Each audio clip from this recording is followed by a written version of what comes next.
আসছি একজন অভিজ্ঞ মানুষের কাছে। আমি নিজে ওনার পরিচয় দিব না, স্যারের কাছ থেকে আমি নিজের পরিচয় নিয়ে নিব। আসসালামু আলাইকুম স্যার। স্যার ভালো আছেন? আলহামদুলিল্লাহ। স্যার কিছু মনে না করলে আপনার পরিচয় জানতে পারি? আমি অধ্যক্ষ মোহাম্মদ রহমত আলী, জি। বোলহাট মহবুল্লাহ মহাবিদ্যালয়, বোলহাট, চাপেনা। স্যার আমি আপনার কাছ থেকে কিছু পরামর্শ নিতে আসছি আজকে। পরামর্শ হচ্ছে আমাদের মতো ইয়াং জেনারেশনের উদ্দেশ্যে। সো আমার প্রশ্নটা হচ্ছে যে আপনি একজন অধ্যক্ষ মানুষ, আপনি তো বাচ্চাদেরকে খালি বলবেন যে ভালোভাবে পড়াশোনা করো, ভালো রেজাল্ট করো, এটাই বলবেন, কিন্তু পুঁথিগত বিদ্যায় কি একজন বাচ্চাকে বড় করে তুলে, নাকি এর পাশাপাশি নৈতিক শিক্ষাটাও দরকার আছে? আপনি কি মনে করেন? খুব সুন্দর প্রশ্ন। আসলে এরকম প্রশ্ন সবার মধ্যে যদি একটু জাগ্রত থাকে, তাহলে বোধহয় আমরা অনেক দূর পর্যন্ত আমরা এগিয়ে যেতে পারবো। হ্যাঁ, প্রশ্নের আলোকে একটু বলি। হ্যাঁ, প্রাথমিকভাবে আমাদের যেটা শিক্ষা গ্রহণ করা দরকার সেটা হচ্ছে পরিবার। পরিবারে যদি নৈতিকতা থাকে, জি। নৈতিকতা শিক্ষা পাওয়া যায়, জি। আদর্শ, মূল্যবোধ, নীতি, এসবগুলো যদি আমরা পরিবার থেকেই যদি পাই, তাহলে আমাদের সন্তানরা তাদের পরবর্তী জীবনে অনেক কিছু এই দেশকে, এই সমাজকে ভালো উপহার দিতে পারবে। ওকে, থ্যাংক ইউ সো মাচ, অনেক ভালো লাগলো অ্যান্সারটা। আর সেকেন্ড কোশ্চেন হচ্ছে, এখনকার পৃথিবী বলতে গেলে বাংলাদেশের কথা বলি, ডিস্ট্র্যাক্টেডে ভরা, মানে আমরা অল্পতে মনোযোগ হারিয়ে ফেলি, বাজে কাজ, সোশ্যাল মিডিয়া, এই সেইগুলোতে। তো এই ডিস্ট্র্যাকশন থেকে ফিরিয়ে একজন যুবকের বা একজন ছেলে মেয়ের মেধাকে উন্নত করার ক্ষেত্রে, চিন্তা উন্নত করার ক্ষেত্রে কলেজ থেকে বা পার্সোনালি কোনো উদ্যোগ নেওয়া যায় কিনা, বা সেই উদ্যোগগুলো কী হতে পারে? সেই ক্ষেত্রে অবশ্যই আমরা বলবো, প্রতিটা শিশুদের জন্যে প্রথমে যেটা দরকার সেটা সুশিক্ষিত গড়ে তোলা, এবং তাদেরকে সবচাইতে আমাদেরকে গড়ে তুলতে হবে ভালো মানুষ হিসাবে।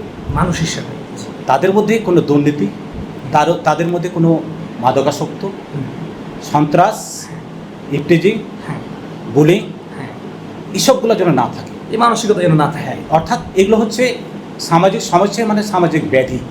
আমরা যখন সামাজিক সমস্যা দূর করে প্রতিটা শিশু সন্তান, কিশোর কিশোরী যেই হোক, এদেরকে সঠিকভাবে আমরা সেই দ্বার প্রান্তে যদি নিয়ে যেতে পারি, সমস্যামুক্ত বাংলাদেশ যদি আমরা গড়ে তুলতে পারি, তাহলে নিশ্চয়ই আমাদের এই বাংলাদেশ সোনার বাংলাদেশ হিসাবে পরিণত হবে। Thank you so much sir. আপনি এখানে একটা মাদকের কথা বললেন, যে মাদক, আচ্ছা আমরা এখন জানি যে বর্তমান ইয়াং জেনারেশনরা খুব কম বয়সে মাদকে জড়িয়ে যাচ্ছে। এটার কারণগুলো আসলে কি, আপনি মানে আপনার পার্সপেক্টিভ থেকে কি মনে করেন যে এই কারণে তারা মাদকে জড়াচ্ছে? কারণগুলো কি? আসলে মাদকে কী কারণে জড়াচ্ছে, এটা তো আমরা যদি বর্ণনা করতে যাই, অনেক কিছু কারণ হতে পারে। সেই কারণটা হতে পারে পার্শ্ববর্তী দেশ থেকে সে মাদক সরবরাহ হয়ে থাকে, এটা তো পত্রপত্রিকা আমরা জানতেই পারি। এছাড়া কৌতূহল, একটা ভালো সন্তান বা ভালো ছেলে, তার মধ্যে কৌতূহল জাগে, কি আছিটা কি মাদকের মধ্যে, একটু খেয়েই দেখি, বন্ধু বান্ধবের এরকম পাল্লাতে পড়ে এরকম সৃষ্টি যখন হয়ে যায় তার মন মানসিকতা, আর মাদকের মধ্যে যখনই ঢুকে যায় তখন বের হওয়ার আর কোনো পথ থাকে না, তখন ওখানে আটকে যায়। আচ্ছা, মাদক আসক্তি বলেন বা একটা ছেলে বা মেয়ের খারাপ হওয়ার পেছনে পরিবারের অসচেতনতাকে আপনি কতটুকু সমর্থন দিচ্ছেন? মাদকাসক্ত থেকে দূরে রাখার জন্যে সবারই ভূমিকা পালন করা দরকার। যেমন শিক্ষা প্রতিষ্ঠানের ভূমিকা রাখতে হবে, প্রশাসনের ভূমিকা রাখতে হবে, রাষ্ট্রে কর্ণধর যারা আছে তাদেরও ভূমিকা রাখতে হবে, সবচাইতে বেশি ভূমিকা পালন করতে হবে পরিবারে।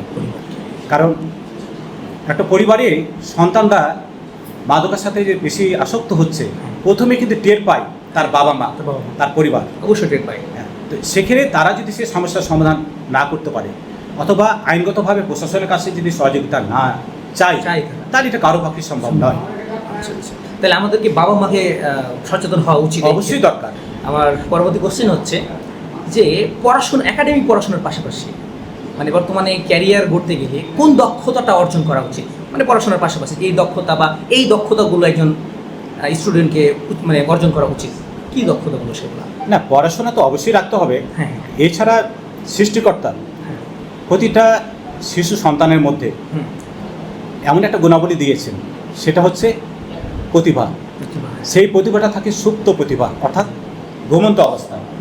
প্রতিভাটাকে আমাদের বিকাশ করতে হবে। যেমন নিশ্চয়ই আপনারা একটু দেখেছেন, এই সামনে কিছুদিনের মধ্যেই বিশ্বকাপ ফুটবল শুরু হতে যাচ্ছে। অনেকে হয়তো মেসির ভক্ত, আরও অনেক প্লেয়ারের ভক্ত আছে না?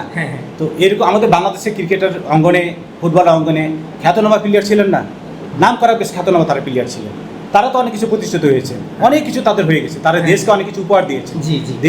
দেশকে সারা বিশ্বের দরবারে আমাদের লাল সবুজের মানচিত্র পতাকা তুলে ধরেছে। জি। এবং তাদের ক্যারিয়ার হিসাবে তাদের আর্থিকভাবে অনেক কিছু উন্নতি লাভ হয়েছে। জি।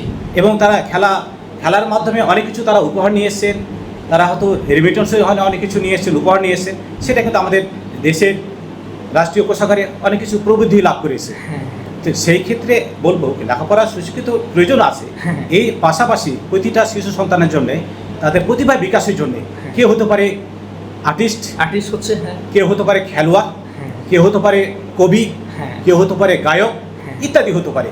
তো প্রতিভাটা অবশ্যই আমাদেরকে বিকাশ করতে হবে, খুঁজে বের করতে হবে কার মধ্যে কোনটা কী প্রতিভা আছে। এইভাবে যদি আমরা প্রতিভা যদি বের করতে পারি তাহলে নিশ্চয়ই শুধু পড়ালেখা করে শুধু চাপিয়ে দেবো তা না, আমরা অনেক কিছুর মাধ্যমে আমরা ভালো প্রতিষ্ঠিত করতে পারি, ক্যারিয়ার করতে পারি এবং দেশকে অনেক দূর পর্যন্ত আমরা এগিয়ে নিয়ে যেতে পারবো তাদের মাধ্যমে। Thank you so much. আমার লাস্ট কোশ্চেন হচ্ছে স্যার, যে চাকরি এবং ব্যবসা এই দুইটার মধ্যে আপনার নজরে কোনটা বেস্ট বা কোনটার পেছনে আমাদের ছোটা উচিত? সুশিক্ষিত হওয়ার পর আমি বলবো উদ্যোক্তা হওয়া প্রয়োজন আছে, সবচেয়ে বেশি দরকার। সেটা এমন হতে পারে ছোট একটা কোনো শিল্প আমরা কিছু তৈরি করলাম, অথবা ছোট্ট একটা শিল্প দিয়ে আমরা একটা আস্তে আস্তে বিরাট বড় একটা পরিধির মধ্যে আমরা নিয়ে গেলাম। এরকমভাবে বলা যায় আমাদের বোরহাটে ছোটোখাটো একটা শিল্পের মাধ্যমে আজকে বোরহাটে অনেক দূর পর্যন্ত আমরা ঢাকাতে বিশাল এলাকা জুড়ে বোরহাটের আমাদের সন্তান অথবা পূর্বের প্রজন্ম বিরাট বড় একটা অবস্থান দখল করে নিয়েছে। সেটা শিক্ষিতও আছে, আধা শিক্ষিতও আছে। তবে এটুকু বলবো শিক্ষার অবশ্যই প্রয়োজন আছে, তবে ক্যারিয়ার গড়ার পিছনে আমি বলবো সবাইকে উদ্যোক্তা হওয়া প্রয়োজন। যেমন আমাদের বোরহাটে এখন অনেক কিছু কাঁচামাল যেমন রয়েছে, কি কাঁচামাল, যেমন আম রয়েছে, আমগুলো এত যে পড়ে থাকে এটা চিন্তা করে যায় না। শুধু আমরা অনেক কিছু ভাবি কি আপেলের দেশে আপেল পড়ে থাকে, তখন আমাদের কাছে এটা রূপকথার গল্পের মতো মনে হয় যে আসলে আপেলের দেশে কি আসলে আপেল পড়ে থাকে, আমাদের আপেলের দাম তো অনেক। তো ঠিক তেমনই অনেক দেশে আবার যে আম পড়ে থাকে তাদের কাছে গল্পটা একটু মনে হতে পারে। এই জন্য বলবো কি যে আমগুলো আমাদের পড়ে থাকে, আমের দাম এত কম, এত সস্তা, এই আমটাকে আমরা বিভিন্ন প্রক্রিয়ার মাধ্যমে আচার, জুস, বিভিন্ন রকম প্যাকেটজাত খাদ্য সারা বছর আমরা খেতে পারি।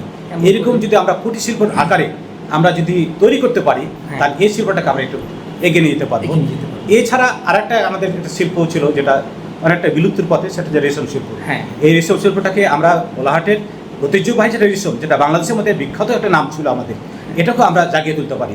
রেশমের শাড়ি, অনেক সময় বিয়ের সময় রেশমের পাঞ্জাবি, এইসবগুলো যে কত আমাদের ডিমান্ড সারা বিশ্বে এখন কিন্তু রয়েছে, এগুলো কিন্তু আমরা আবার তুলে ধরতে পারি নতুন প্রজন্মের মাধ্যমে।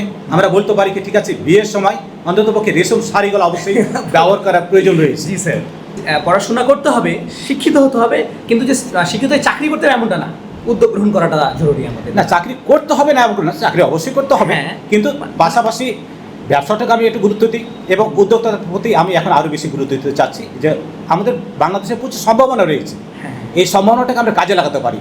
মানে আমি এটা বলতে চাইছি যে আমাদের মাইন্ড সেট আপ যে এমন হয়ে গেছে যে পড়াশোনা মানে চাকরি করতে হবে, এই মাইন্ডটা যেন না থাকে, তুমি চাকরিও করতে পারো আবার ব্যবসাও করতে পারো, এমন যেন একটা মানসিকতা আমাদের করে ওঠে। তো স্যার, সো আমি স্যারের কাছে যতটুকু আশা করেছিলাম অনেক সুন্দর অ্যান্সারগুলো পেয়েছি। আসলে আমাদেরকে সমাজকে এগিয়ে নিতে গেলে এই বিষয়গুলো আলোচনা করতে হবে এবং মানুষকে জানাতে হবে যে আসলে এই চাকরিটাও মেন না, চাকরিও করতে হবে, ব্যবসা করতে হবে, কিন্তু যে এই মাইন্ড সেট আপ থাকবে যে আমি পড়াশোনা করছি মানে চাকরি করবো, এমনটা যেন না হয়। আমরা যেন স্বাধীনভাবে উদ্যোগ নিতে পারি এবং যেন আমরা সুশিক্ষিত হতে পারি, নৈতিক শিক্ষা নিতে পারি। সো স্যার অনেক অনেক ধন্যবাদ আপনাকে। ধন্যবাদ আপনাকে।